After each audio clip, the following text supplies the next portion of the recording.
Welcome everybody to the Lancaster County Sports Hall of Fame banquet. Our attendance tonight is 312 people, so we're very happy with that, and we'd like to thank you for your support.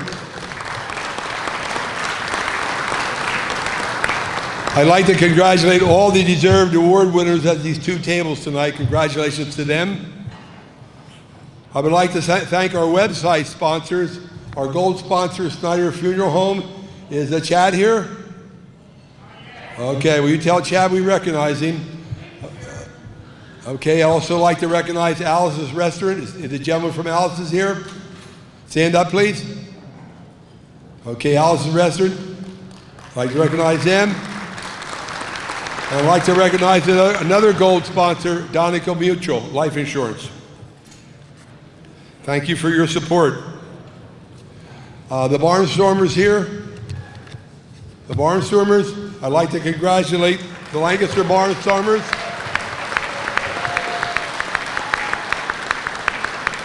Atlantic League champions. The Barnstormers also are a good partner with us and support the Lancaster County Sports Hall of Fame, and we appreciate your support, and there's their trophy.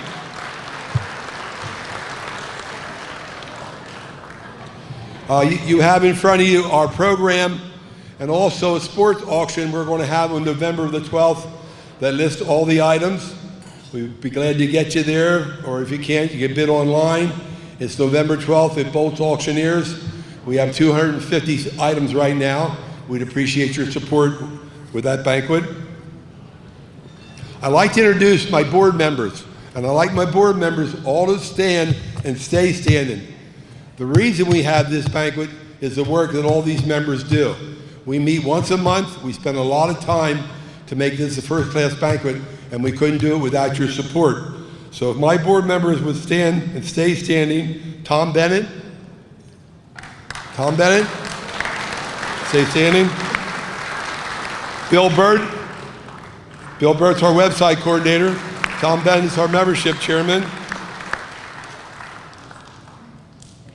Jack Blackman.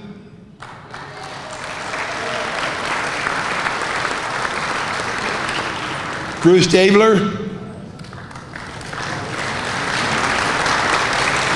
Ken Gerber.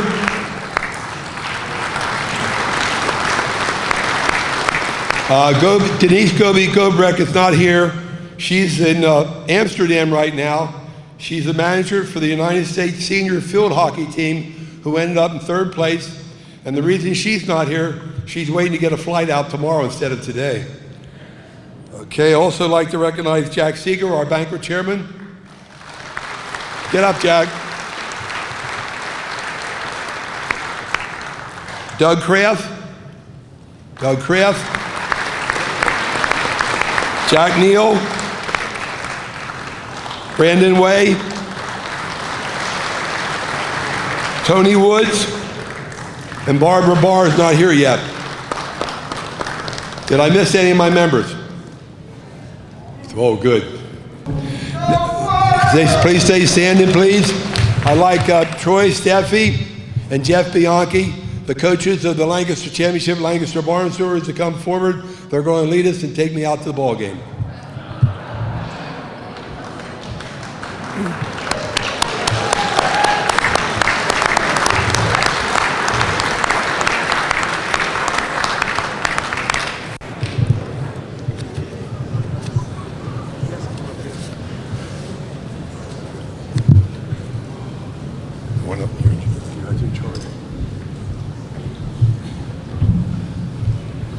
So Jeff and I, rock, paper, scissors to see who was going to lead this, so I lost. So hang with us, all right? I'm not a very good singer. Take me out to the ball game. Take me out to the crowd. Buy me some peanuts and Cracker Jacks. I don't care if I ever get back. So let's root for the home teams. It's a shame, for it's 1, 2, 3 strikes, you're out at the old ball game.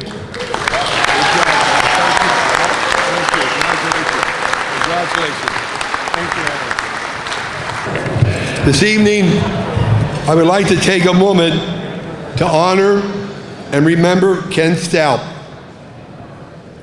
who passed away September 12th at the age of 79 years. Ken played football and ran track at J.P. McCaskey. He played on 2 Central Penn football championship teams, 1959 and 1960.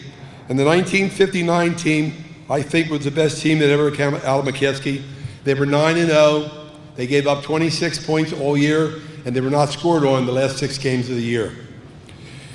He was All-State and played in the Big 33 football game. Ken was inducted into the McCaskey Hall of Fame in 1989 and was also inducted in the McCaskey Hall of Fame for the 1959 championship team.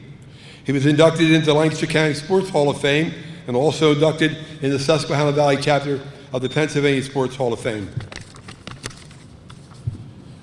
Ken was involved in the Lancaster community through his many and volunteer endeavors. Very charitable in a lot of endeavors. You have, name a few: chairman of the Malagra House, Central Penn Volunteer of the Year, chairman of the Pennsylvania College of Health and Sciences, instrumental in getting the Barney Ewell statue that will be dedicated on the Barney Ewell Plaza on November the 19th. He also is a strong supporter of the Lancaster County Sports Hall of Fame.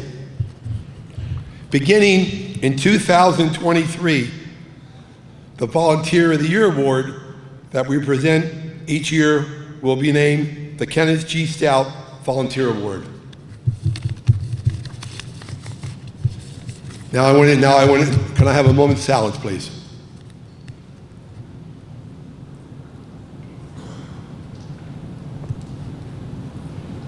Thank you. Now I'll introduce our MC. Joe's done this several years for us. He does a great job. Joe is the chief meteorologist at Channel 8, been there for 35 years. He, Philadelphia boy, went to Warwick High School, Penn State graduate, loves always Phillies teams, and he loves the Penn State Nittany Lions. Tonight is Joe Calhoun's birthday. What's that?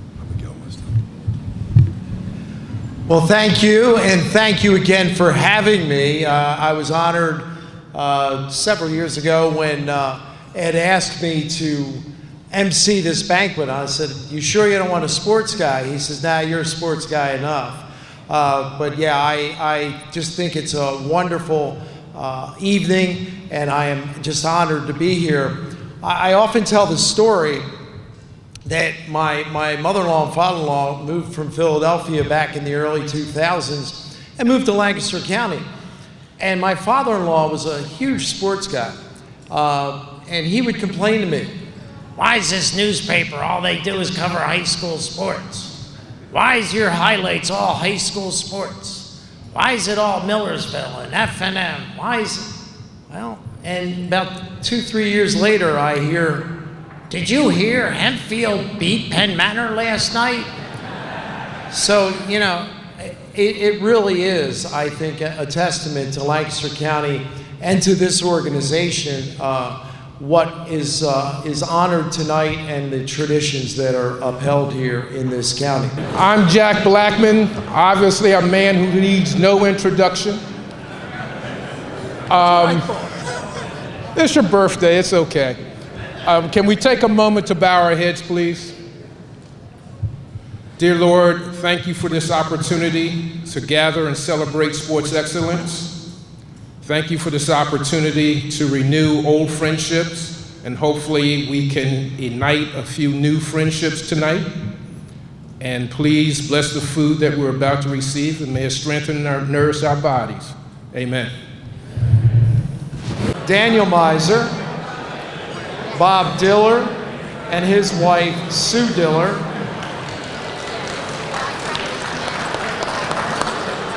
Jackson and Rylee Diffenderfer. Their parents, Josh and Christina, are also here. Love reading them all the time, along with Mr. Gross and Mr. Reinhardt in the newspaper. John Walk.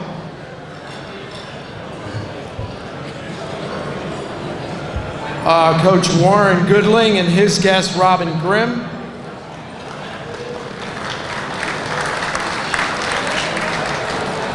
Mike Vogel and his wife, Ellen Vogel.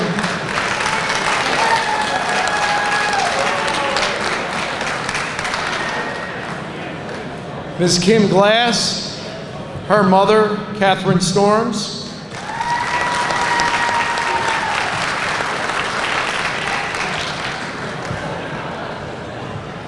Andy Noel and his guest, Patricia Glah. And presenting the Chryst Awards tonight will be Blake Dudak. He is here with Jim Chryst.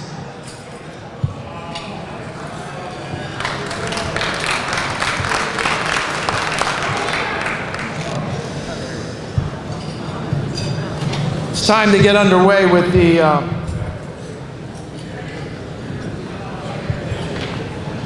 Chryst Award winners. First, I want to ask if there are any past Kirkner Award winners. Would you please stand? Are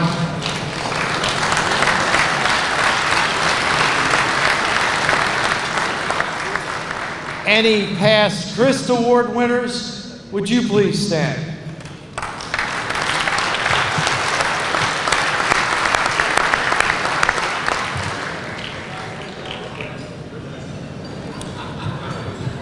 Any of the Volunteers of the Year or Inspirational Award winners, would you please stand if you're here?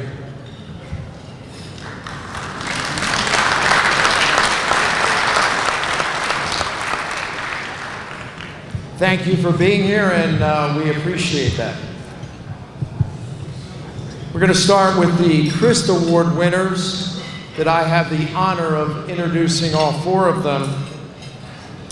First is, and I remember well her career at CV, Kim Glass. She's a 2002 graduate of Conestoga Valley. At CV, she earned 5 varsity letters, 3 in volleyball and 2 in basketball. She was a second-team All-State as a sophomore and a junior. Her senior year of volleyball season, she was named first-team All-State, first-team All-American, and Gatorade Pennsylvania Player of the Year.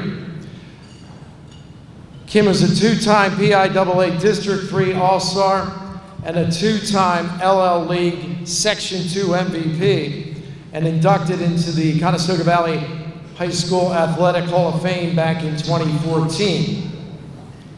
Then she took a little trip out west, went to the University of Arizona, where she was named National and Pac-10 Freshman of the Year in '02. She was a 3-time All-American, 4-time All-Pac-10, member of the Pac-10 All-Academic Team. Mom, you had to be proud of that. Yes, I was. All-Academic Team in '03 and '04. She was inducted into the University of Arizona Hall of Fame back in 2011. She was a member of the U.S. national team from '07 through '12. She was a member of the 2008 U.S. women's volleyball team that won the silver medal in Beijing Olympics.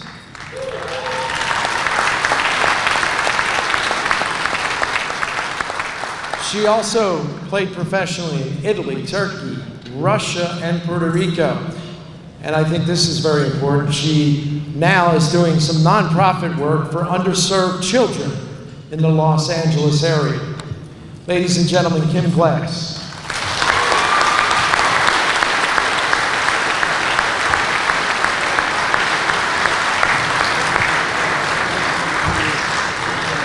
Okay. Gosh, I'm too sensitive to hear all that. Oh man. Thanks. It's a beautiful room tonight. And I am so grateful to be here in front of you all, back here in Lancaster. My home, no matter where I've traveled, no matter where I live, Lancaster County is my home. The smell of cow manure is nostalgia for me. So I'm really grateful to be back here, and I have a little hint of that right now. Honestly, I don't know where I'd be if I didn't move to Lancaster in 3rd grade. The only thing I do know about moving here is that I probably would have gave Mike Vogel a little less gray hairs. But bro, I'm looking at you, I'm like, bro, do you even age? So I had that like written before I got here, and then look at you, you're like all young. So, but honestly, Mike, ooh, sorry, it's in my face. Honestly, it honestly is an honor to be up here with you. I think it just came full circle that you and I are being inducted at the same time. It's beautiful. You look great. And we have a lot of history. And to everyone else, Warren and John, I'm excited to be here beside you as well, getting the same award. And everyone else getting awards tonight, I just want to say congratulations. There's a lot of arms, huh? I kind of went off hard. But awards aren't just for recipients. When they say it takes a village, it really does. And I am proof of that. I'm the sum of everyone that I've ever met, anyone that's ever helped me and guided me along the way, whether it's good or bad. And so this award that I'm receiving tonight is for everyone that's helped me and guided me along the way. First, I would like to start with God, just because He's the head of my table in my life. And then I have my coach, Al Kaufroth, here. Yes, I want to give it to him. Because to be honest, guys, I played volleyball. I was going to choose cheerleading, okay? Until Al picked me on the team. So Al saw something in me that I didn't see in myself. He ate, slept, he breathed volleyball. And when we couldn't afford a hitting machine, Al created one. You know, he made one for us. And when my passing was off, and I'm sure you wish you didn't do this, but you know, he made this machine and I was bending my arms. And it could have doubled as a torture device, indeed. I call it growth. Now people would probably call it a lawsuit, but you know, sensitive times right now, different cultures. But I was committed to my growth. He was committed to winning, and one thing that I think was exceptionally brave about him is that he left the politics out of playing. He left the politics out of the sport, and he put whoever was on that court, who came in the gym, who worked hard, who meshed well together, he put them on the court, and that's what mattered. And I think if we look around today and we look back in the history of sport, that's a really rare trait to do. And so I admire you for that and for being so brave to do that, Al, and I thank you. And also, in addition to that, my mom didn't have a car growing up, and Al would drive me to practices at Bryn Mawr and Villanova. And he introduced me to Synergy Club, and without him, I literally don't know what I would have done. And so I say all this to say, I can go on about you, but I say all this to say thank you for being selfless, for guiding me, for loving volleyball, and this award is for you and coaches like you that help develop players at all costs, and I thank you forever. In addition to that, and by God's grace, both of my parents are here tonight, my mom and my dad. And I think when you get my age, you realize how big of a blessing that is. And my mom, I still will never understand how you did it. 2 jobs, no car, blizzards, all the things that we all talk about, Mom. I don't know how you did it, but you're like a magician. And you always made it work, and I never went without. And you planted seeds in my foundation that have grounded me and pushed me forward no matter where I've traveled, no matter the season. Seeds so deeply rooted that I can weather any storm. And no matter how strong the winds, I just know I can make it because of the foundation she instilled in me. And when there were naysayers, you gave me confidence. When I thought I couldn't make it, I don't know, maybe you were carrying me right next to God, like, yo, you got my daughter? So I love you so much. And even when Al kicked us off the gym, me and my team, and I told him, like, you can't do this, this is Mr. Real's gym, you know? My mom always held me accountable. So she didn't coddle me, But she asked me what I did wrong, and she said, all right, like, hold yourself accountable, and I always knew everything was from love. And so this award again is for you. And like I said, it takes a village. My dad's here tonight. He's had some health conditions on and off, so I'm grateful that you're here, Dad. And as much as my dad always said to me, you gotta get a little more meat on your bones so you can play basketball for Tennessee. I think you're pretty glad that I didn't get that much meat on my bones, and I chose volleyball. And ever since I started taking volleyball seriously, my dad has been there for me, has been a cheerleader. If you've been to the all-track betting and been anywhere, everyone knows how proud Sherman is of me. And so, Dad, I love you. You dropped me with some gems before I went to college, and I'll keep those gems forever. And I thank you so much for loving me the way you have. And this award is also for you. In addition, I didn't really want to make this about me because, to be honest, it's about everyone that's just poured their cups into me and filled me up, even in the days that I didn't feel like I had anything to pour into myself or other people. So this award also is for Rory Landrick, who was the owner of Synergy Volleyball Club in Bryn Mawr. He really helped me out and helped expose me to USA and clubs. For Chang, who showed up tonight, my club coach, I love you so much. You kicked my butt, and him, like Al, they were tough on me. And nowadays, it's like, Mike Vogel knows. It's kind of hard to be tough on players nowadays. It's a little sensitive out there, right? So you're lucky you're done, right? My sister Shalana, she couldn't be here today, but when they said I got the all academics awards, I don't even know awards, but she was the best precedent for me. She got her scholarship not for sports, but for academics. And she really showed me what true sisterhood and love looks like. And she was the good kid. So I love my sister. And Coach Hillen, I don't know if any of you guys know him. He was the basketball coach at Conestoga Valley. I loved him. He pushed me hard. It translated into my volleyball game. And moving forward, it's translated into my life. Trita Stubbs, my assistant coach at Arizona. Don't worry, guys, I'm almost done, I promise. Thank her for putting up with me and supporting me. My uncle Mikey was my brother, like a second father figure there for me. My brothers, Mark and Daryl, and to everyone who has supported me along the way. My self-appointed godmother, Evie Lyons, you've been there for me, had my back. So thank you so much for coming tonight. And to the board of directors, I know you're sprinkled out over here. I thank you for this award and being the first Black female to be inducted into the Lancaster County Sports Hall of Fame. Thank you. All right, tear up. I'm so sensitive. This award exemplifies true growth and is a representation of the love that I felt being raised here. Sorry, my hands are shaking.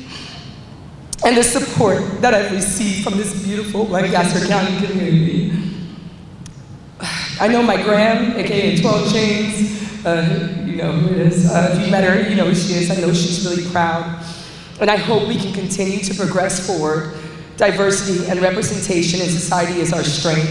And I look forward to the day that there aren't any more firsts. And the significance of race or gender aren't distinctions worth mentioning. So thank you to the board of directors for this. Lancaster County to me represents peace. It represents home, inclusivity, growth, and community. And there have always been naysayers on my path, like in all of our paths, right? But when you have the support of your community, it helps propel you forward. So when I say that it takes a village, it really does. And I thank all of you for your love and your support and home. So thank you.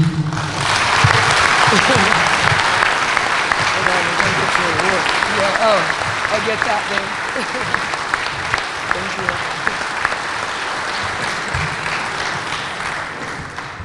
Oh wow, it's pretty. Thank you. Mm-hmm. Thank you. Congratulations. Thanks for having me.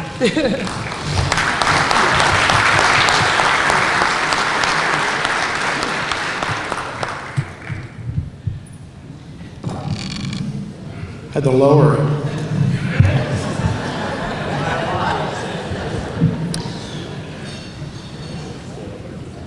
Our next Chryst Award winner, I've known for many years. He's the winningest coach in the history of Hempfield High School boys basketball. Coached from '86 to 2010. A career record of 452 and 205. It ranks him second on the Lancaster Lebanon League all-time wins list for boys hoops. Added 33 other victories at Northeastern High School in York, and he has 485 high school coaching victories. Under Coach Goodling, Hempfield won the LL League section title 5 times, won the LL League title 5 times as well. Other highlights, 8 LL League Coach of the Year awards, 20 consecutive winning seasons, 23 postseason appearances, 18 straight District 3 tournament appearances, 2 29-game winning streaks, 3 LL League Sportsman of the Year awards. He produced 42 college players, including 3 at the NCAA Division I level, 16 LL League first team All-Stars. And here I want to interject. As some of you know, I sat on the bench at Manheim Township. That's all I did was sit on the bench. But we had a game back in early '05, and we were at Hempfield. We hit a three-pointer with about 5 seconds left. And I know all those Hempfield kids know what happens then. Coach Goodling doesn't call a timeout. He's coached his kids so well that they know what to do. And they got the ball right down the court, got a layup at the buzzer to beat us by 1. Do you remember who the kid was? It was Jimmy Kreider, our head coach, Jim Kreider's son. So Jim Kreider jumped up with elation thinking he won the game, lost it, then realized it was his son who beat him. But I turned around, Matt Johns and I turned around, and the first person to hug Jim Kreider was Warren Goodwin. I'll never forget that. Here's something that I am amazed about. I get out of bed and my knees hurt. This guy is still playing competitive basketball. He looks younger than me, but he's still playing basketball. He plays in the Master Basketball Association as a member of the Lancaster Warriors. In 2018, get this, he was recruited to the U.S., I had heard this, and I still can't believe it, U.S. National 65-plus team. They won the NBA 2019 World Championship in Finland. Ladies and gentlemen, Warren Goodwin.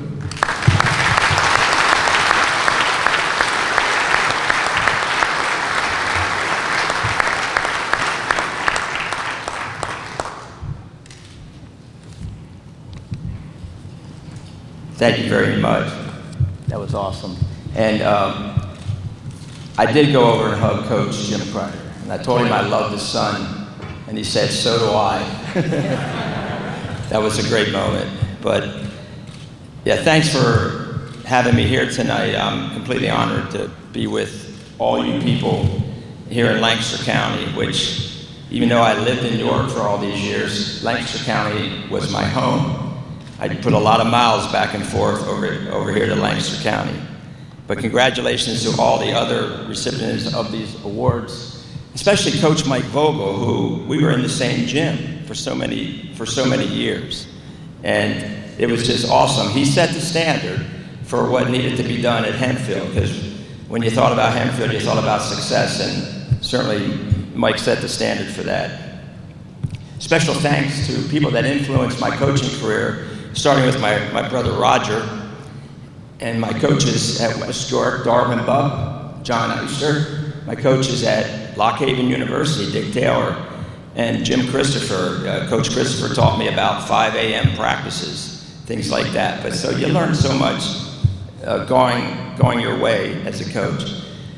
The thing about Hempfield was, when I got to Hempfield, I had a lot of places to go for advice. It was incredible because I had 4 former head coaches working in the building or in the school district at the time I got hired. So I made sure when I first got to Hempfield, I talked to Barry Henry, who was very successful as a coach. He was the principal, I think, at Centerville Middle School. And I would talk to Del Warfel, and I would talk to Bill Hoff, and I would talk to Mark Wagaman. And I had a principal at our school named Dr. Bob Wilson, who's here tonight, who was a former football coach at Hempfield, and he was able to give me all kinds of insight on not just coaching, but Hempfield itself. And our football coach at the time was Jack Yo, and we were phys ed teachers together, and we talked so much about the kids and about coaching, and all this added on to what we became as a school and a basketball program and an athletic program. It was just amazing the support you got there. My assistant coaches that I had, and Coach Brown's not here tonight, but I had one guy for 25 years. So he knew the good and the bad that came along with being my assistant coach for 25 years. And all these guys know Coach Brown. But he was there for 25 years and is still at Hempfield right now.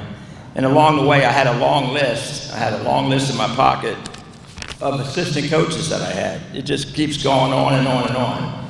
But these guys were unbelievable. Guys like Parrish Petrie, Dan Rail, Tom Herr, Kenny Gerber, Larry Bellew, Mark Masick. Coach Walk helped me for 3 years, and now he's carrying the torch for our program at Hempfield. But all these guys, as assistant coaches, you never had to tell them what to do. They just knew what to do. They knew exactly what needed to be done, and they went above and beyond. I can't thank them enough. The unique thing I had at Hempfield was I was a member of the faculty. I was a teacher at Hempfield, and I thought that was very important for me in the way I tried to coach, that I would try to teach my students like I coached my team, and then I would coach my team like I taught my students in class. I thought that I could have that mix of having the best of both worlds, of having the students in class and having your players on the practice court. But a lot of things were a carryover. But the administration at Hempfield, and I found out on my interview back in the spring of 1985, I had 6 guys there interviewing me. They were impressive, and I knew I wanted to work there. But the administration was the best, very supportive. Student body was awesome. Community was very awesome. The parents were very good to me. The media was very good to me. And the players were the best. The players were incredible. They cared. They were talented players. Make no mistake about it. These guys could play. They were talented, but they were respected for the people the person that they were, not necessarily how great of a basketball player they were, but the kind of guys they were. That's why they were respected, and they were leaders. And our leaders were able to help guide our team each and every year. Leadership just kept growing from class to class. And I never had to appoint a leader. The leaders of these guys always emerged. And it was just a blessing to be able to coach in that situation. I'll never forget when I had my second interview at Hempfield, Mr. Bissinger and Dr. Froling walked me out to my car. And they said, "Do you have any questions or you'd like to say something to me?" And I said, "Well, if you offer me this job, if I'm the candidate that you want, I'd like to have the key to the gym the very next day." So I'm at Millersville Wally Walker Camp, and I'm working with Dave Althouse, and the secretary of the office comes out and says, "Is Warren Goodling here?" And Dave Althouse goes, "He's right here, he's right here." And Coach Althouse says, "That's Hempfield calling." And I had no idea, and it was Hempfield calling me.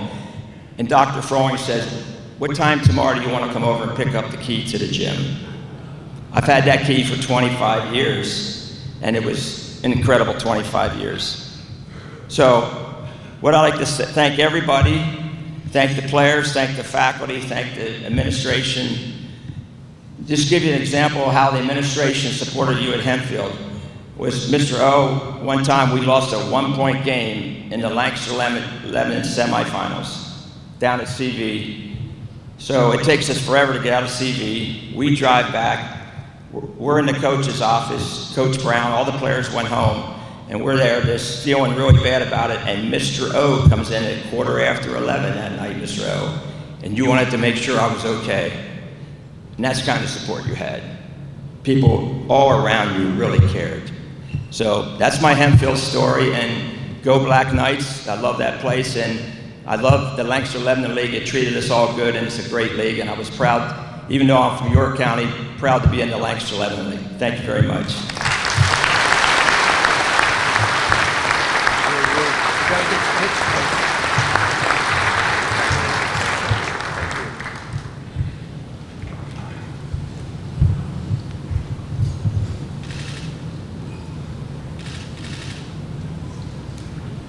Yeah, we're good. All right, thank you very much. Thank you. Thanks.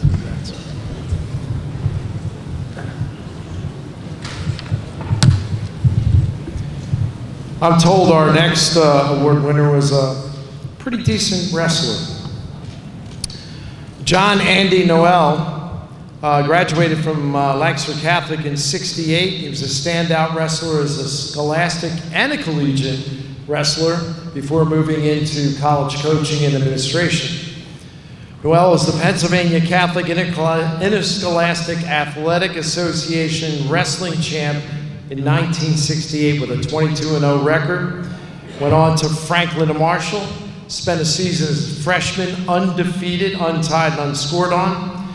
During the next 3 seasons, he was a middleweight starter for the Dips. He finished his F&M career unbeaten in home duels, had a 31-5 dual meet record, and never lost to an Ivy League opponent.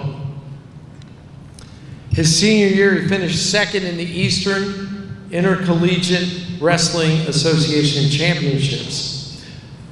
Noel was selected to F&M's Most Valuable Wrestler in 1972 and inducted to the F&M Athletic Hall of Fame in 1997.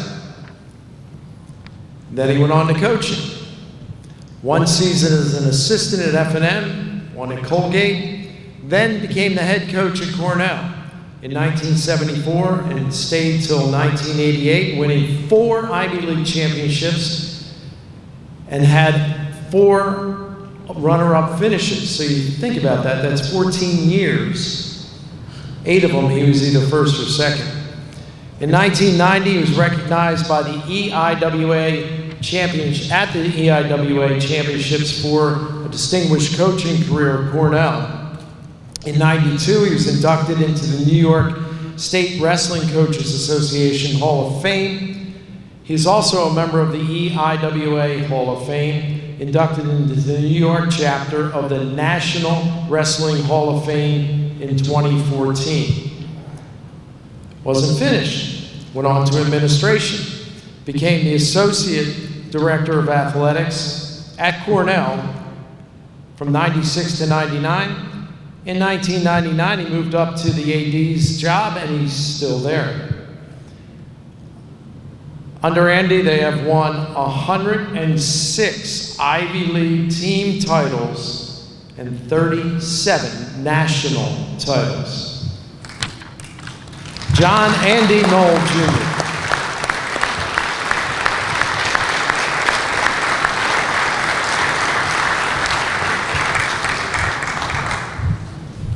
Thank you, Joe. Good evening, everyone. It really feels great to be home. Lancaster, Pennsylvania. I left in 1973, and I came back often when my mom and dad were alive. Unfortunately, they both passed, but I loved driving down here from Ithaca today. Beautiful farmland. I got really nostalgic, and I knew tonight would be really special. I'm especially filled with gratitude as I look out on the audience. My best friends are here from high school. Very touching to me. Didn't expect it.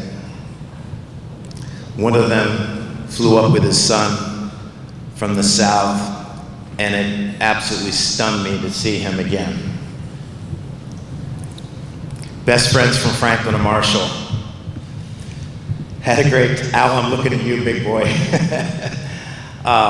Just phenomenal memories. 4 years of being a history major and an athlete with some of the folks back there. And just had a wonderful experience. I'm at the head table eating dinner, and a gentleman walks up and he says to me, undefeated, untied, unscored upon. And that was Jim Doherty, my Lancaster Elks football coach, who I love dearly to this day. A wonderful man, a great leader, inspirational. Just as Coach DePaulo, Tony DePaulo's here, my bio teacher and our head football coach, a wonderful person. So this was a big deal for me. A lot of times I'll go to a dinner, and I've been doing this for so long that I pretty much wing it, because I know pretty much what I need to say to the clientele that are in the audience. But this was different. I spent days in my office on a computer saying to myself, okay, large font, lots of spaces. I want to be able to look down and see my idea without a lot of thinking. And I really worked on it. I probably edited it 5 times. Last night, going to bed, knowing I had to leave Ithaca after a meeting at 10 o'clock to get here in a decent time. For some reason, last night, I said, I don't like my speech. I really didn't. It didn't feel right. So this morning at 8 o'clock, I rewrote my speech. And what dawned on me this morning was, this isn't about me trying to be profound, to be astute, to share something that's going to impress all you folks. I don't have that. I don't have something special to say that's enlightening and profound.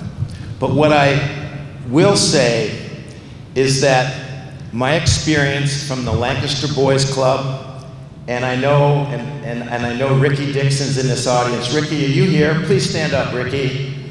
Ricky Dixon was my wrestling partner at 85 pounds, the Lancaster Boys Club, and this guy was really tough.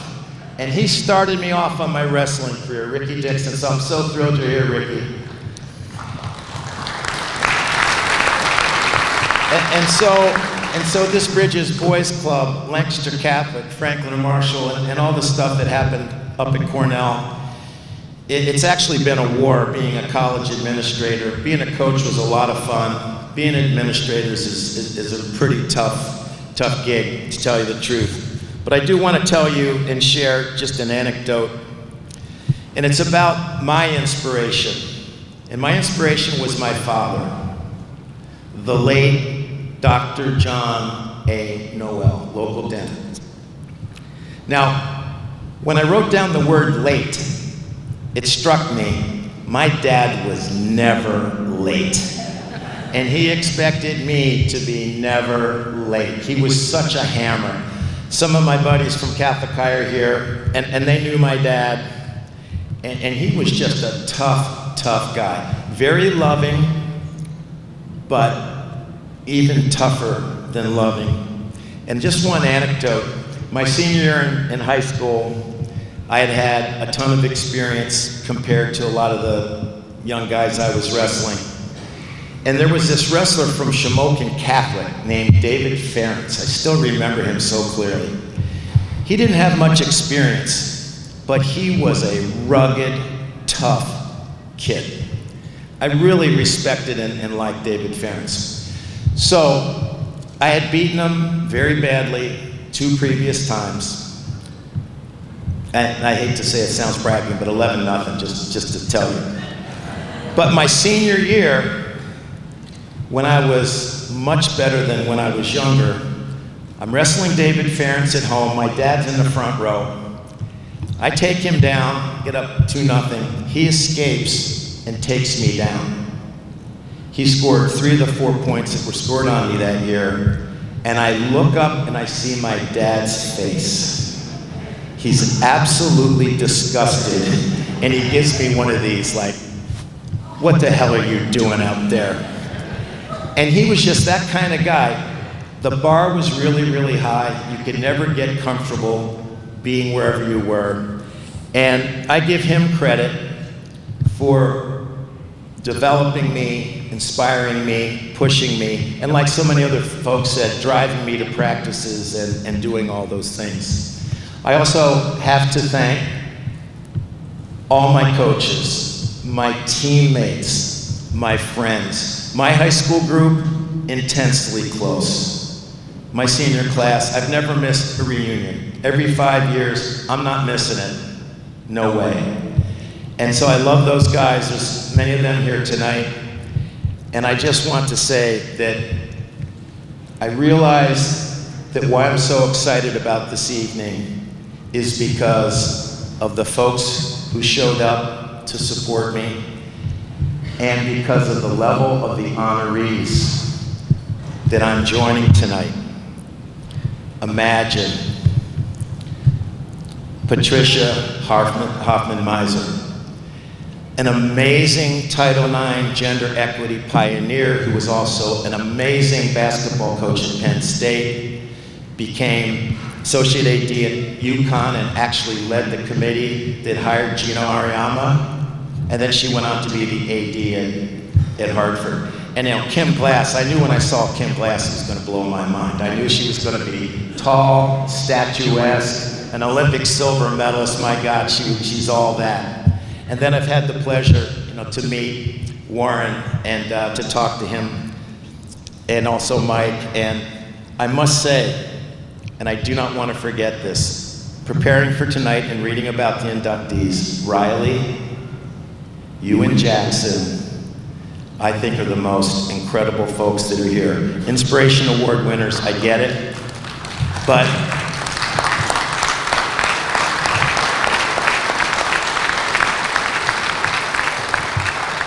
reading about the bond, the inseparable bond you have based on love and true care and personal care and commitment brought tears to my eyes as I was reading about this class, and I'm really thrilled to have had a chance to say hi to you earlier. So committee and my friends who asked for me to be nominated, and for the selection committee who have provided me this great honor, thank you so much. It's great to be here. Thank you.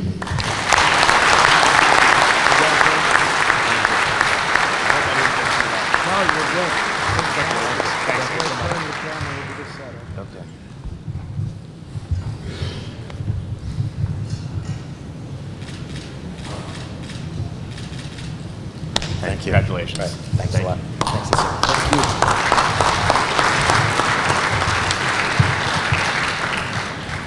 It's more than sports, isn't it? Really.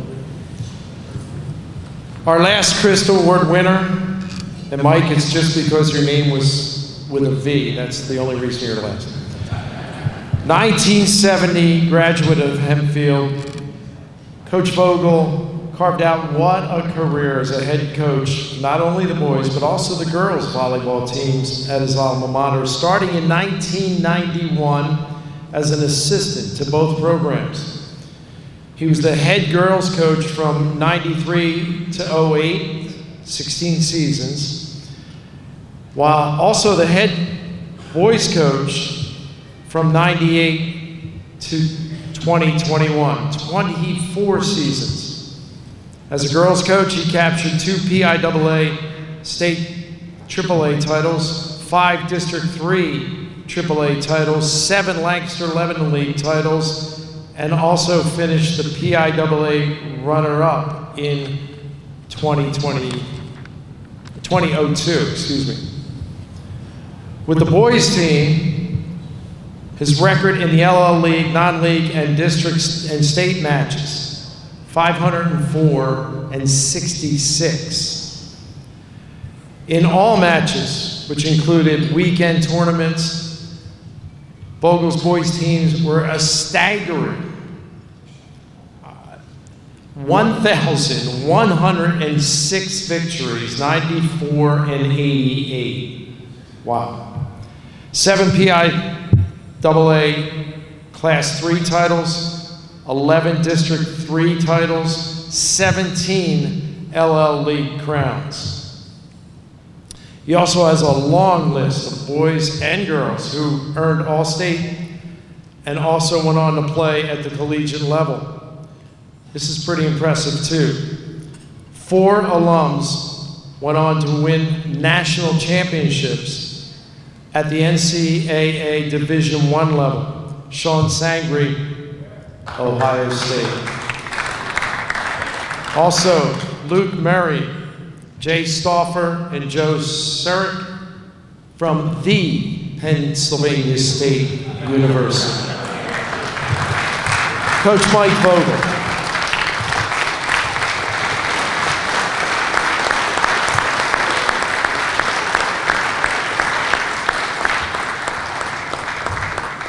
Thank you, Joe.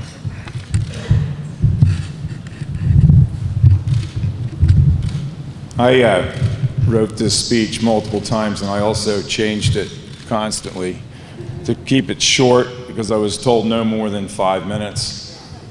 It's probably going to be close to 5 minutes. It was going to be closer to 20, but I'm back down to 5.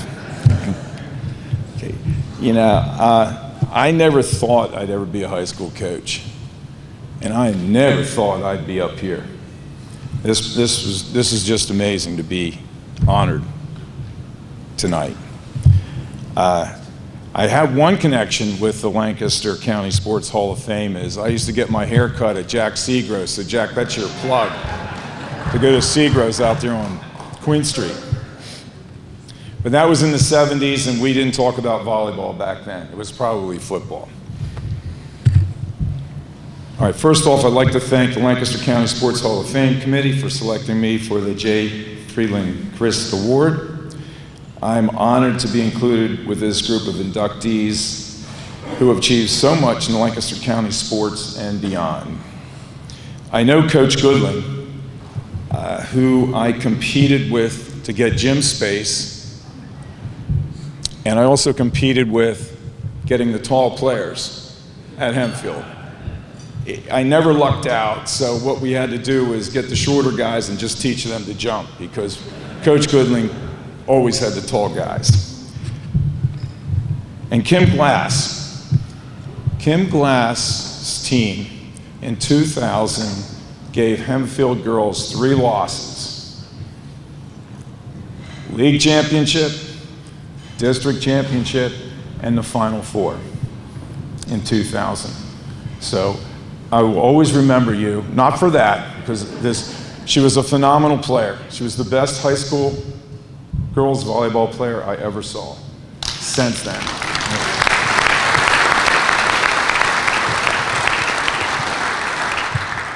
And she was accessible. Usually kids, if they're that talented, they'll just blow you off, but not Kim. Kim would talk to everybody. And so that's what I remember about you, Kim. Okay. All right. Again, congratulations to all the inductees. I have many people to thank for my coaching career. It began in 1991 when Hempfield volleyball coach Ryan Straight convinced me to be his assistant, and Ray Oberholzer, the Hempfield AD, hired me to be the JV coach. I was clueless, but how hard can it be to coach volleyball? Everybody knows how to play volleyball. I mean, you play it at the picnic and so on. It's really such an easy game. I had no formal training, so I learned on the job. I realized quickly that you need quality players and coaches to be successful. They didn't have to be the best athletes, but they had to have exceptional character. And I learned that quality athletes come from quality parents. You need everyone working together to support a program. I was thankful to have that support from every group that I had, my players, my coaches, parents, and the fans for 31 years.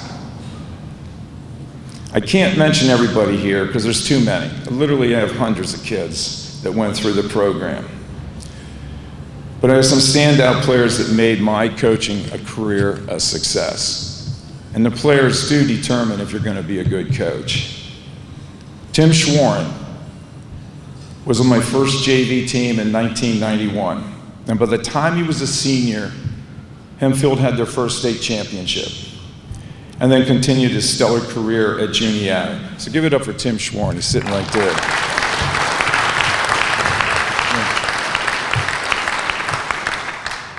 Luke Murray, Jay Stauffer, John Sherritt, Stephen Yeager, Chris Karshen, Evan Ernst, Mike Baker, and Gary Vogel were in some way part of our run where we had 4 state championships in a row.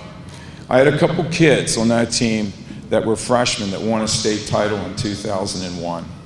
I also had a team in 2002 that didn't have a senior on the team. My son was on that team, and before we played, he said, "Dad, don't worry about it. We're gonna win this thing." And I really didn't know if we could pull this off, because that was gonna be our weak spot, to have a team that didn't have any so-called experience. Sure enough, we win. We win again in 2003, and we win again in 2004. Luke, Jay, and John were on that team, and it was already mentioned, they won an NCAA title in 2008. And they were recruited by Penn State because they had that winning tradition. They're not here tonight, but that's the way it goes. Katie Fisher was on the 2002 team. She was a state runner-up and went on to star at Carnegie Mellon.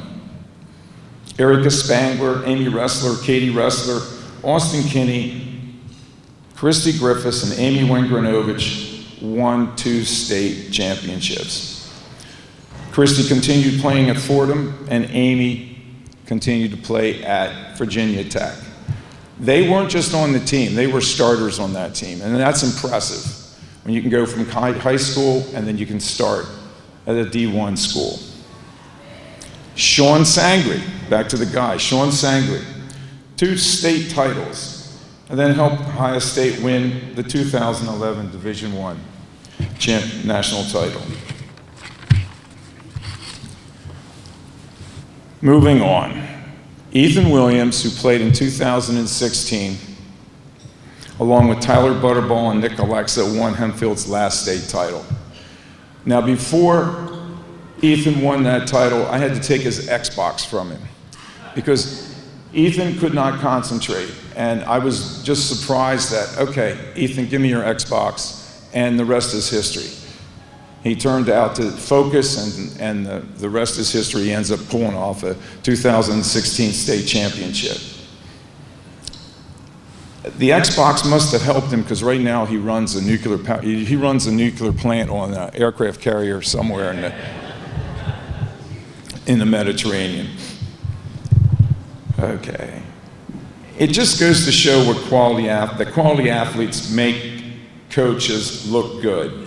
They taught me a lot, and I'm recognized for this award due to their accomplishments.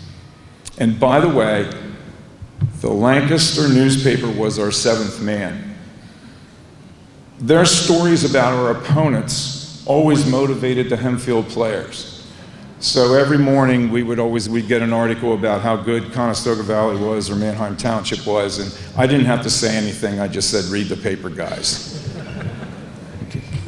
So I'm thankful for having knowledgeable and dedicated coaching staff. Lee Addy came with me in 1991, 92.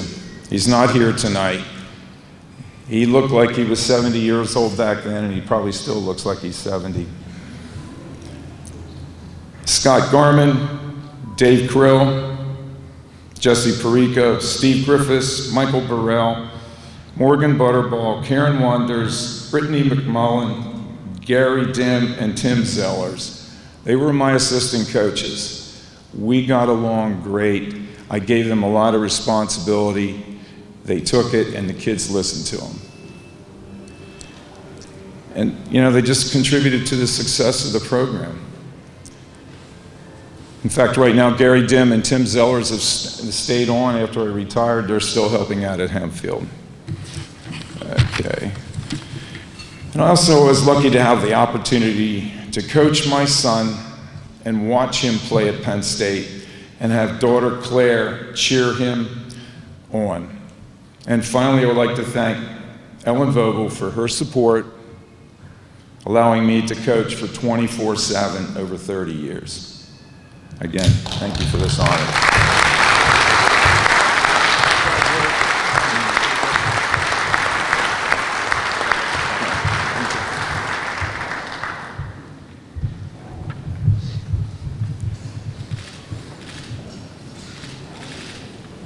Congratulations. Right, thank you. Thank you. Thank you.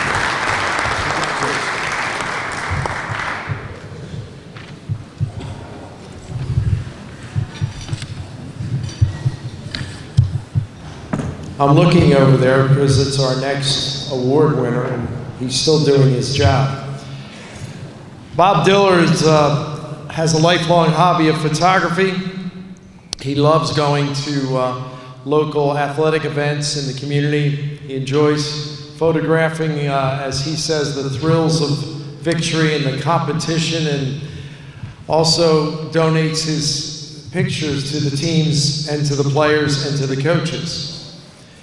It's pretty common to see him at LL League games or meets, but as a 66 McCaskey grad, he often favors the Tornadoes.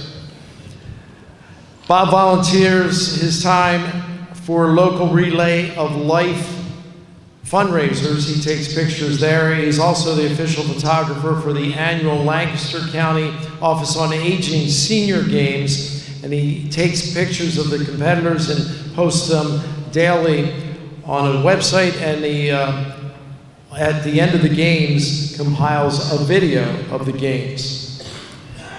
For the past 10 years, he's been the volunteer here for the Lancaster County Sports Hall of Fame Board of Directors. At the annual banquet, this banquet, he takes candid shots of the evening, but he also takes group pictures of all the award winners, their families and friends attending the banquet. So my first question tonight was, who was going to take Bob's picture?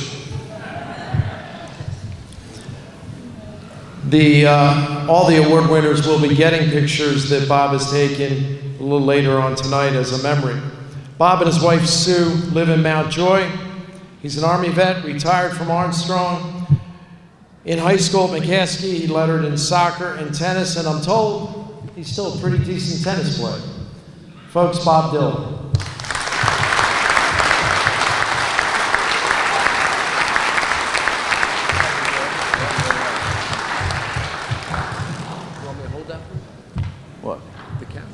No, this is in my acting. Hello, everyone. There's probably a lot of people that don't know me in here, so I wanted to help you out a little bit and just put that like that. If you ever see me, I'll probably always have a camera around my neck. I just don't feel right if I don't. But anyway. Anybody that really knows me will know that I'm not going to say a whole lot. So that might help you out a little bit. I'd like to thank all the board members for this award. It's greatly appreciated.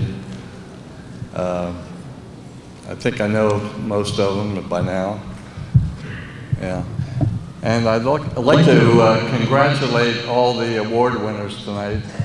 This is probably the first year that I've known just about everybody, or at least known what they've done. Andy, as they say, Noel, we always said Andy Noel, but we grew up together in the same neighborhood. He was 2 years younger than me, so we didn't probably spend a lot of time together. But I did get a chance to watch him wrestle when he got to F&M. My brother and I, who's sitting back there, we used to go up to F&M and watch wrestling all the time. Then we'd come home and beat up each other, And who doesn't know Kim Glass? I think we've all seen her on TV, and Pat Hoffman. We went to school together. She was a year before me. But I knew her in school. I think just about everybody did. But anyway,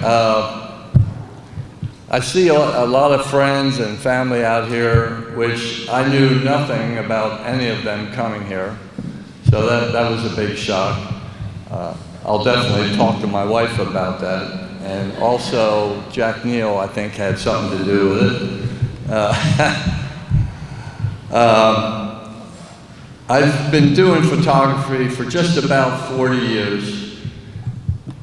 I started in the mid-'80s, and then I actually started doing weddings 2 years after that, and then I did a lot of Little League baseball and softball teams, and I really enjoyed that. And it's the kids that make it a lot of fun. Oh, thanks, Tom. Oh, Tom Goodhart's taking my picture. Oh, boy. Okay.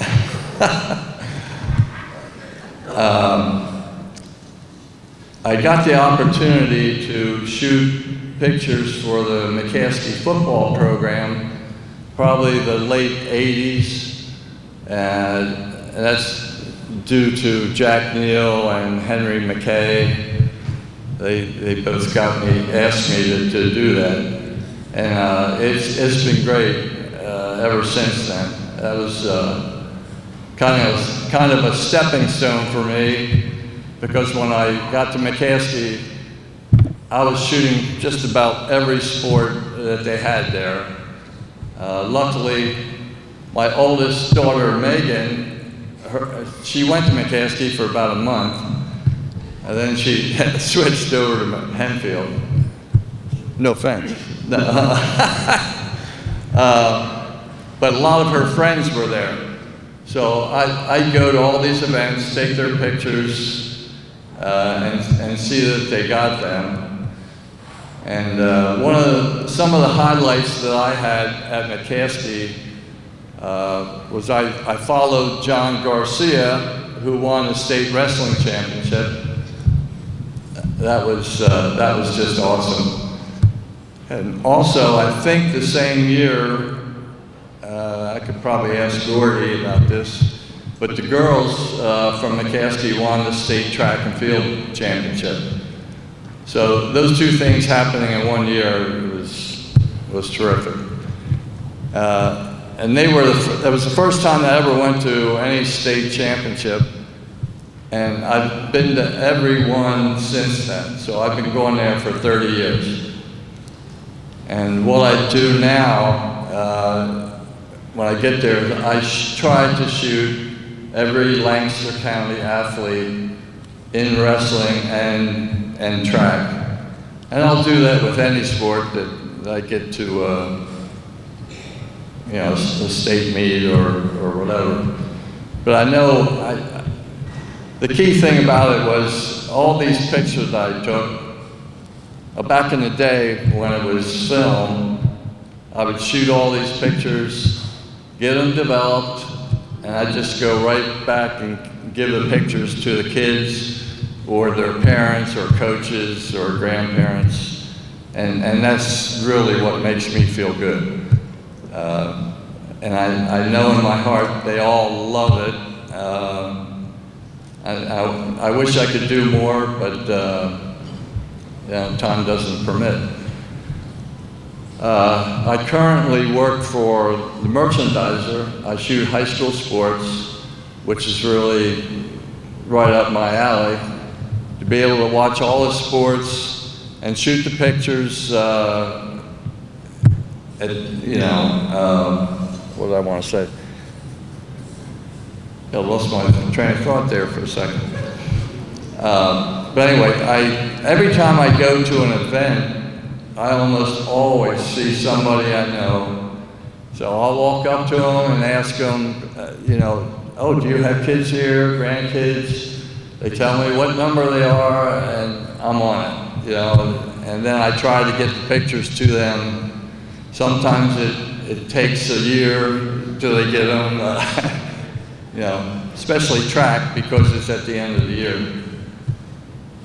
And I just happened to bring some pictures of Willie's granddaughters playing softball, and that was last year. I'm sorry it took so long, Willie. But that's the way it goes. Yeah, I think I thanked everybody, didn't I? Yeah. Well, thank you. Thank you very much. This means a lot to me. Thank you. Thank you. Boy, that sounds really weird, right?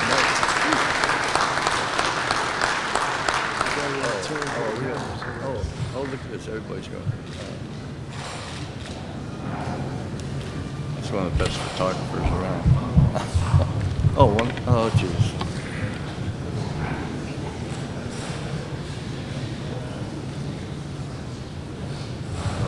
Thanks, Joe.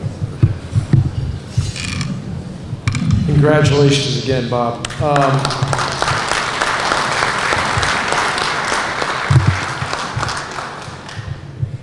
I think one of the things we are very fortunate to have in Lancaster County is excellent sports coverage. I say my colleague at WGAL, they do a fantastic job. Pat Principe, Mike Hostetler, and I think she's here. I thought I saw Barbara Barr. There she goes. But also the newspapers. I think they have, I always enjoy, I told that story earlier about my father-in-law coming here from Philadelphia, and after a while, he really enjoyed the articles. So to present our next award is one of those writers who I always enjoy reading, John Walk. John.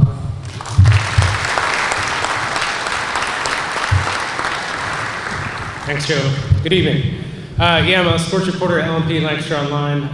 It's always a joy for me to be able to get up here. It's the third year I'm doing this, especially sharing the stage with Warren Goodling. I'm a Millersville boy. I had a mom who's a Hempfield alum. I have a dad who's a McCaskey alum who took me to Millersville, Lancaster Catholic, Hempfield, basketball, wrestling, you name it, types of sporting events growing up, to the point that, I idolized Warren Goodling. I remember me being a basketball player, middle school, playing some type of summer basketball game over at Hempfield, and afterwards I'd stop in at Turkey Hill and I'd run into Warren Goodling and, how you doing, young man? Where do you play at?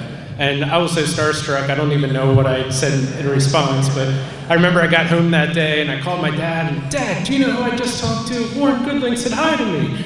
So to be able to get back up here all these many years later and cover this league is truly a joy. With that out of the way, these next couple awards will be the LNP Athlete of the Year from this previous academic year, 2021, 22. First up is our LNP Female Athlete of the Year. Anvil Cleona's Brayton Peters. She's now an Anvil Cleona alum.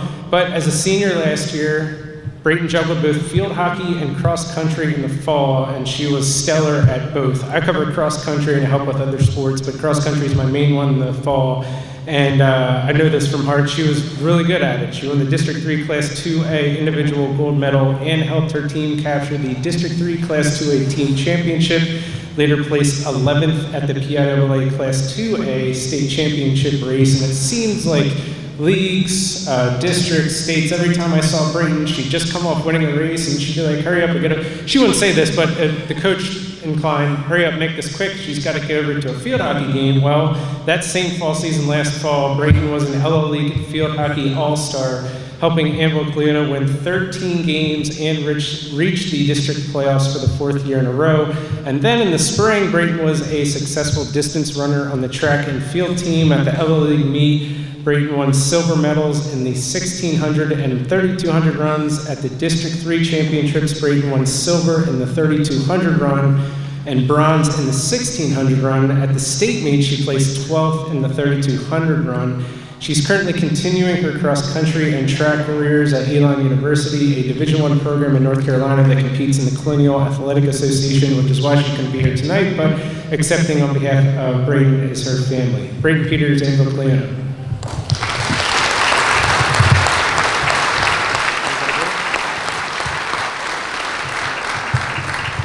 All right, we'll find him after. All right, the male athlete of the year, Ryan Brubaker of Cocalico. On the football field, Brubaker earned a Lancaster League Section 2 first team nod, a pair of all-state selections, was also a PA Football News and Eastern PA football selection. He competed in the Big 33 game, and then in the winter, this doesn't often happen from, especially an offensive lineman from football, but he was also a swimmer. I believe he started in the pool and became pretty good at it. He swam the legs of the Cocalico relay teams that competed at the District 3 Class 2A and State Class 2A championships, including the 400 free relay team that earned a district bronze medal. And during the spring, he went out and threw the shot put and discus for the track and field team. Ryan has continued his football playing career at the University of South Carolina. It's Ryan's family here tonight to accept that award. All right, Ryan Brubaker of Cocalico, come on up.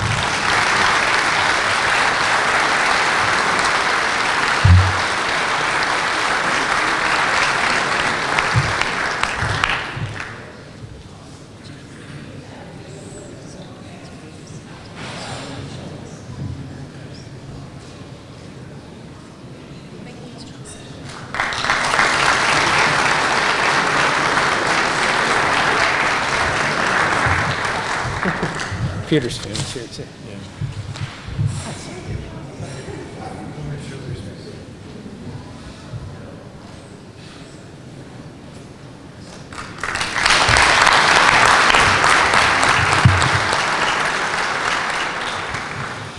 All right, now on to the Inspirational Athletes Award. Some background before I proceed on this. A couple years back, I had a podcast called the Inspirational Athletes Podcast. I started as a way just to kind of be different from all the rest out there in the sense of knowing a lot of these student athletes, coaches who have been through a lot of difficult stuff in life, and put a microphone in front of them, hit record, and tell me your story from how you made it from point A to point Z. How'd you overcome this obstacle? And hopes people might listen to it, gain some inspiration from it. We went about 100 episodes over 2 years, had high school, college, pro athletes on there, student athletes, college coaches, pro coaches, and while the podcast has since stopped, some folks on this board reached out to me and said, hey, we'd like to create the Inspirational Athletes Award. So this is its 3rd year that we're doing that here, and these recipients are certainly most deserving. And Jackson and Rylee Diffenderfer. Jackson is a student at Warwick High School. His sister is a Warwick alum. She's currently in college at Rider University. Both are here tonight. And if you're wondering, this is one award going to 2 people. Those reasons will soon become clear.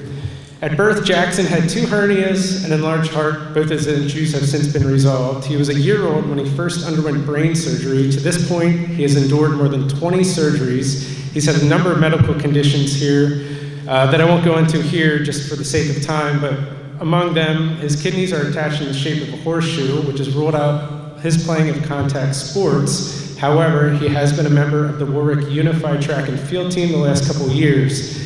Jackson still undergoes annual checkups at the DuPont Hospital for Children in Delaware, where, get this, just to give you an idea of what he has to go through, he meets with a cardiologist, a nephrologist, a neurologist, an ophthalmologist, an orthopedist, an otoneurologist, and a plastic surgeon. I'm probably missing a couple there.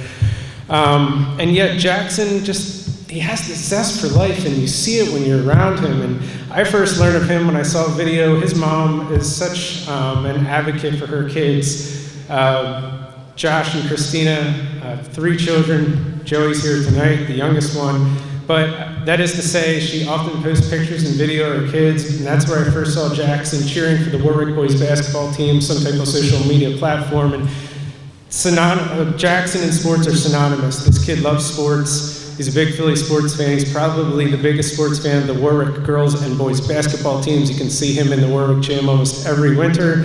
He cheers for his younger brother Joey, now 6th grader at Kissel Hill Elementary School and likely a standout future baseball player, amongst other sports. He grew up cheering for older sister Rylee, former standout field hockey player at Warwick, who wanted to play at Rylee University.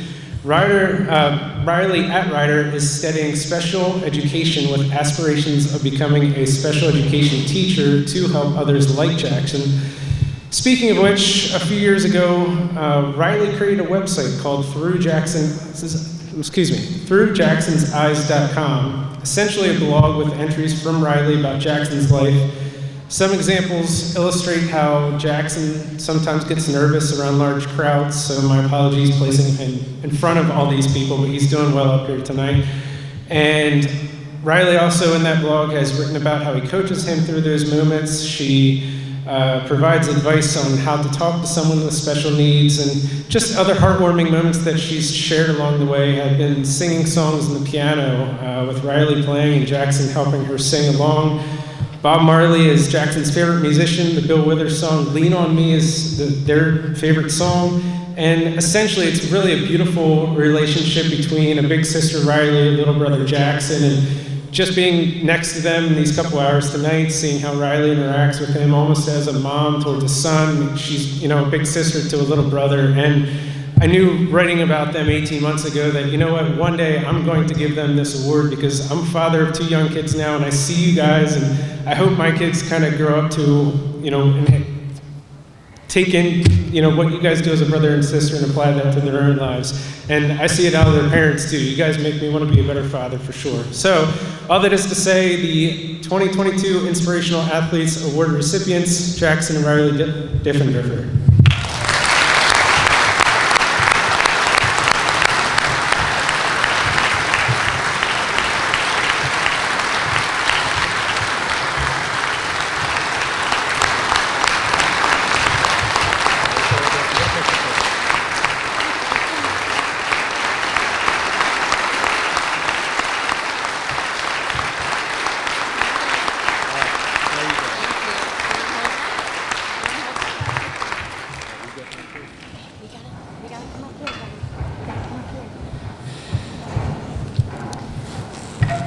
Hi everyone.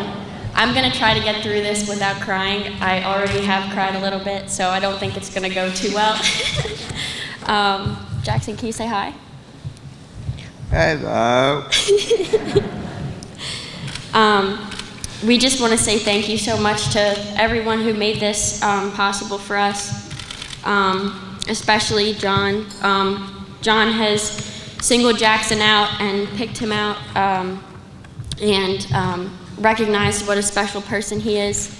And I think he's feeling himself right now, actually. I think now that he's up here in front of you guys, he's feeling pretty good. He was sitting there at dinner and he was like, who are these people and why are they looking at me? But now he's got a little smile on his face, so you guys get to see a little bit of his personality, which I'm happy about. Sometimes it doesn't always come out in big crowds like this, so this is a really special moment. Right, Jack? Yeah. So yeah, we just want to thank you so much for this opportunity. Thank you to everyone who made this event possible. And thank you to those, again, who picked Jackson out and recognized what a truly inspirational athlete and, more importantly, what an inspirational human being he is. I wish I could put into words exactly what this means to Jackson and to our family, but I can't. It's not possible to put it into words, to be totally honest. So since I can't even begin to tell you just how thankful we are, I'm just going to have a little conversation with Jackson instead. Hi, buddy. Can you say hi? Can you say hi? He's a little shy. So for most of your life, you've been in the stands, right? You've been in the bleachers.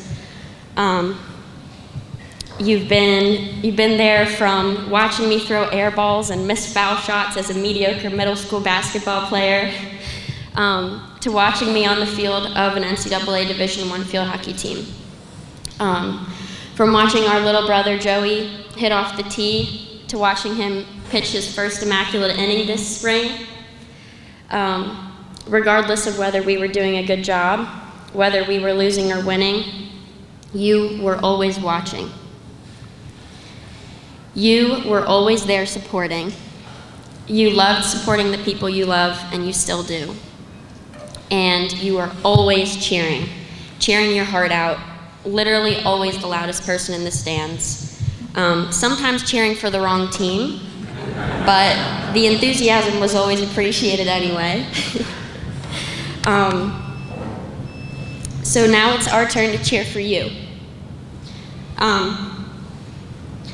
To me, you will always be the fastest boy in Lititz, but the time you run your races in isn't all that important to me. What's important to me is that you're finally on the other side. You're finally being recognized. You are the one being cheered for the first time in your life. You are the LancasterOnline Inspirational Athlete of the Year. Pretty good for a kid who was told he may never walk or talk, right? Sorry, I'm gonna get it together here for a minute. No one deserves this more than you. You make all of us better every day. I'm so proud of who you are. I'm so proud to be your sister. And I'm so grateful to witness the way that you touch and inspire so many people on a daily basis. Thank you all again. Can you say thank you, buddy? Say thank you to everyone. Thank you.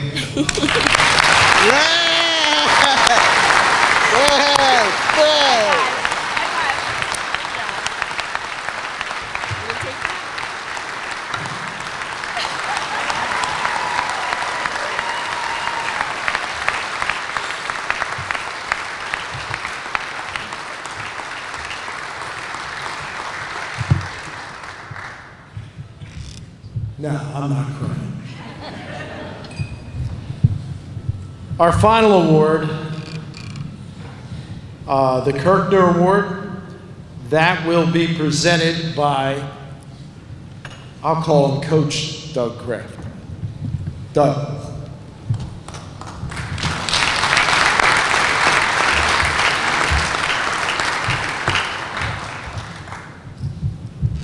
Pat, just as a heads up, that's going to be a tough one to follow. The George Kirkner Award. George Kirkner was a longtime sports editor of the Lancaster era. And a long time ago, he and George Crudden started the Lancaster County Sports Writers and Broadcasters Association. And the Kirkner Award, George got it named after him. And it was the highest honor bestowed to a Lancaster County and their contributions to athletics. That organization no longer exists, and it is now under our auspices. So each year, I just want to make sure that we understand who George Kirkner is and how the award started, and the fact that this was a Sports Writers Award that we still take input from those who were part of that sports writers organization, and they play a role in this as well. I want to start out my comments by reading, because I don't have it memorized. Title IX is the most commonly used name for the federal civil rights law in the United States that was enacted as part of the educational amendments of 1972. It prohibits sex-based discrimination in any school or any other educational program that receives funding from the federal government. Our Kirkner Award winner today is a McCaskey High grad, 1965. Yes. She played field hockey, basketball, and tennis at McCaskey, and went on to Westchester as a tennis player. But not only was she a rare athlete, female athlete back in those days, she turned herself into a Title IX trailblazer. She went to Penn State in 1972, or one? Two. Anyway, she was the JV women's basketball coach when Title IX was passed. And in 1974, she was named the head basketball coach at Penn State. And her first great achievement was she awarded the first ever women's basketball scholarship at Penn State University. She awarded it to Margaret Strittmatter, who she labeled a potato farmer's daughter from Altoona. From there, she turned Penn State into a top 20 ranked program. And when she left, Penn State was fully compliant to Title IX regulations. She moved on to ultimately to the University of Connecticut, where she spent time as a senior women's administrator and associate athletic director. And as was noted earlier, she chaired the committee that hired Gino Auriemma, who we're probably familiar with what he's done with the women's basketball program at UConn. From there, she became an athletic director at the University of Hartford. At the time, she was one of 11 women who held a position as athletic director at a Division I school. Her keynote hire there was she was able to bring former UConn basketball great and WNBA star Jennifer Rosati to come to Hartford and take over the women's basketball program. And during her time there, she turned Hartford into a national program. And I think she made it to the final 32, or maybe? Good, we'll leave it at that. Things that she's, besides awarding the first scholarship for women's basketball at Penn State, she was also very proud. In 2014, she was awarded the Gary Cunningham Distinguished Lifetime Achievement Award. She was the first female to win this award that went out to athletic directors of non-1A football schools. You had to have at least 15 years of athletic director tenure and 25 years all told in college athletics. So those were two of the great accomplishments. And admittedly, her proudest accomplishment was her 4 children and her 6 grandchildren. So with that, I'm going to turn the mic over to Pat Hoffman-Miser.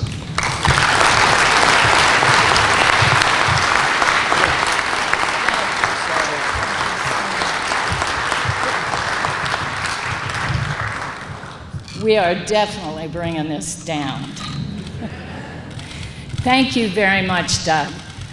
I want to start off by saying thank you so much to the Lancaster County Sports Hall of Fame Board of Directors.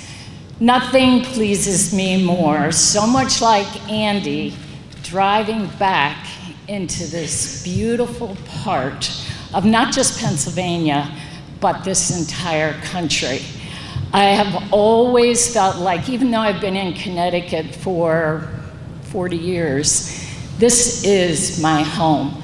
Mom and Dad were here, my sister was here, they have passed away. But my brother Bruce and his family managed to bring so many folks here tonight, and I'm forever grateful for that.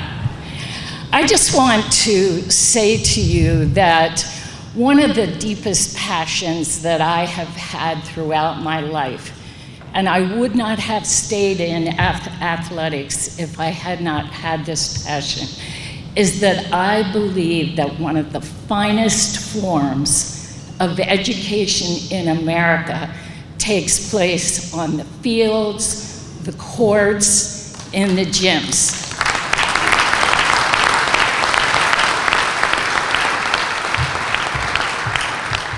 I say that to you because nothing demonstrates that more than the quality of human beings that are at this table.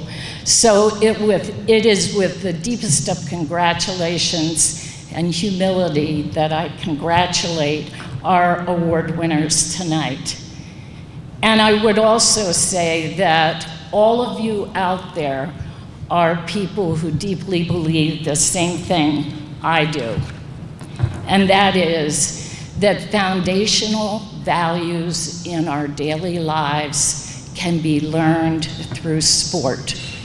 I have believed that some of the finest educators in the world are sports, particularly at the youth and high school levels, because that's when it all starts. Learning how to work hard, how to be a great teammate, how to lose and find joy and success in a loss, how to grow, and how to manage each and every life that we are given.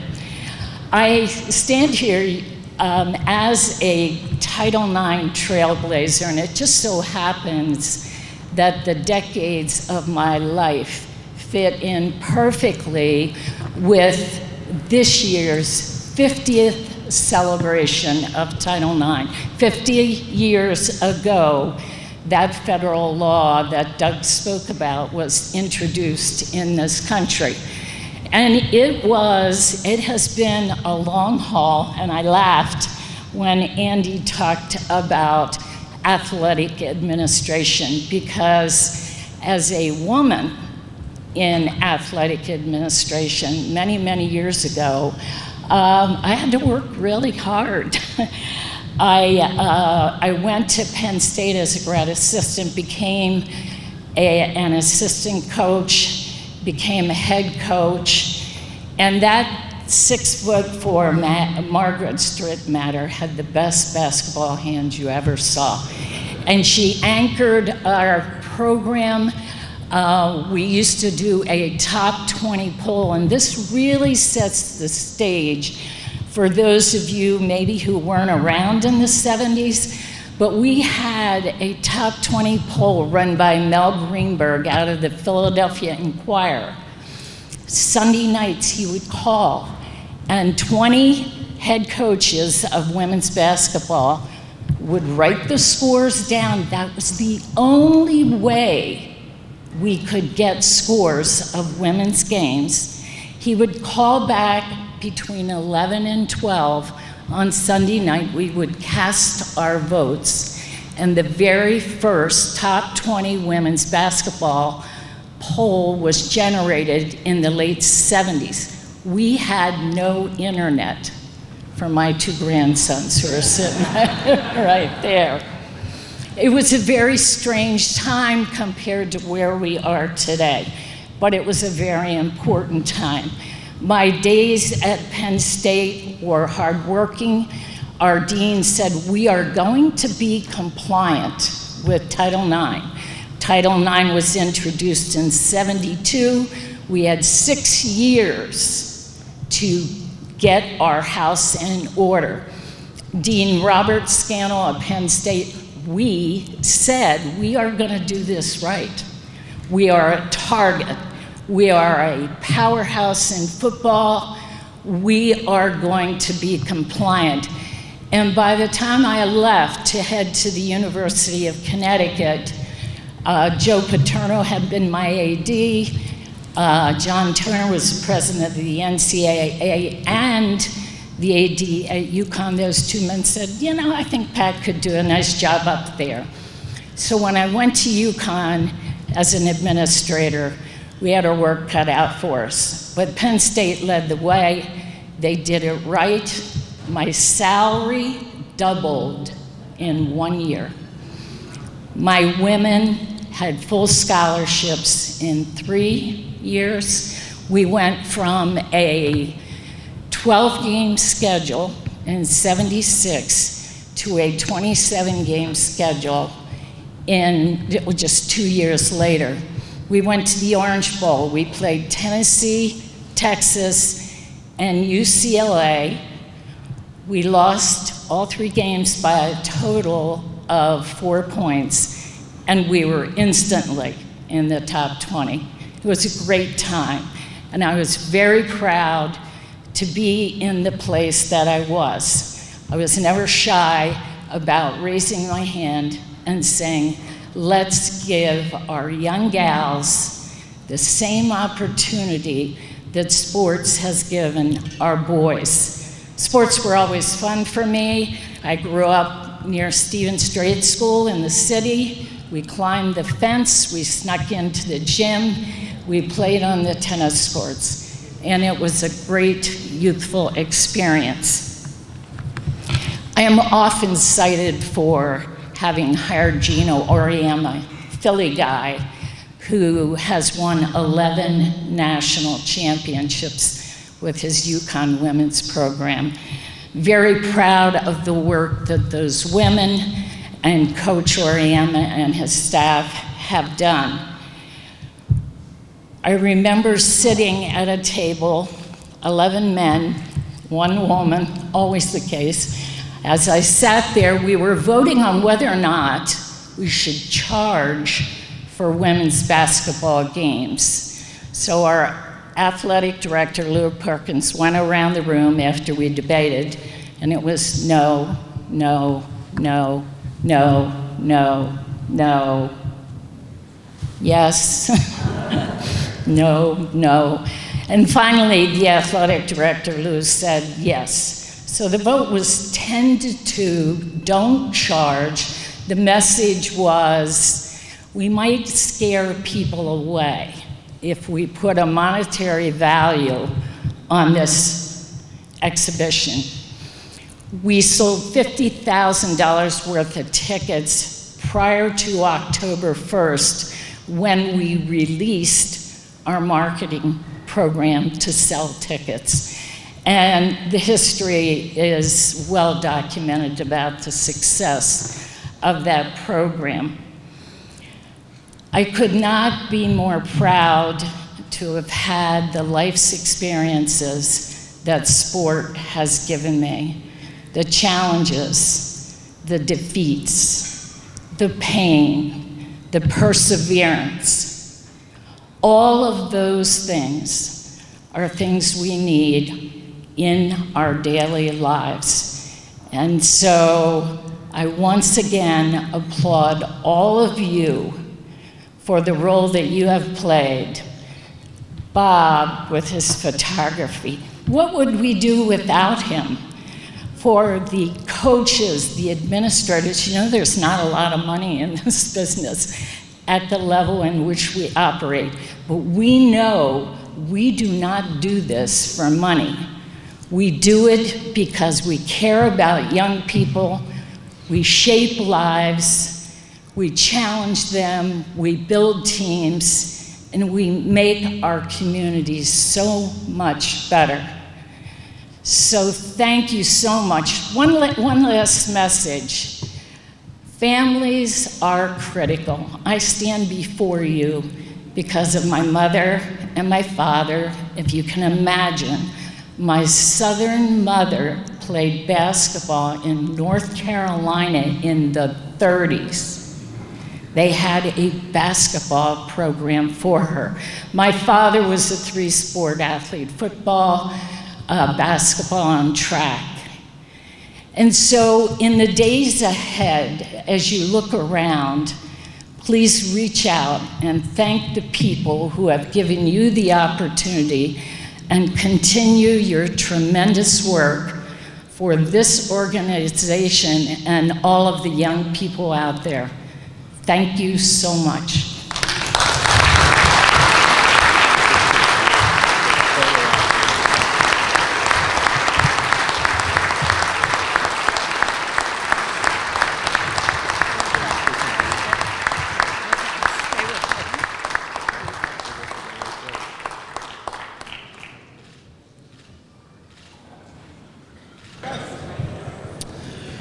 Well, that kind of concludes things. Once again, I want to thank the Board of Directors for honoring me with allowing to be part of this night. I appreciate that. Congratulations to all the award winners, much deserved. And it just goes to show you how tight-knit Lancaster County sports is. I got to remind you about the Lancaster County Sports Hall of Fame sports memorabilia auction. You can go on the Bolts Auctions website and find their link to this auction. You can actually start bidding now, but the auction has a preview on Friday, November 11th from 9 to 1. They're on 3601 Columbia Avenue. The live auction is on Saturday, November 12th. 2022, and there are a lot of great sports items there. So once again, thank you very much for coming. Congratulations to all the winners, and drive safely. God bless.